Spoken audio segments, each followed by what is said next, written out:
You look at gas prices going up right now with the war in Iran and, some of the geopolitical items impacting some of the market performance and fuel prices, and which is going to impact margins and inflation. And so, you can see how that's going to lead somebody to say, okay, here's what's going to happen. And we're going to get into a recession and et cetera, because they can remember, the war in Iraq or 9/11 or whatever the case is, and think of what happened then. But it's not always the case. The data does not always support that. Just because certain things happen, that a certain outcome is guaranteed to happen as well.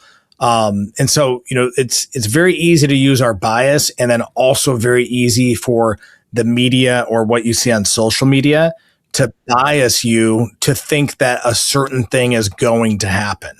And again, there's recency bias as well, right? Like the things we hear about recently are the things that like drive us to make certain decisions. And that can really, really be a bad habit when it comes to building your investment process. This is where you've heard us say many times, the markets respond to news. News is unpredictable, therefore markets are unpredictable.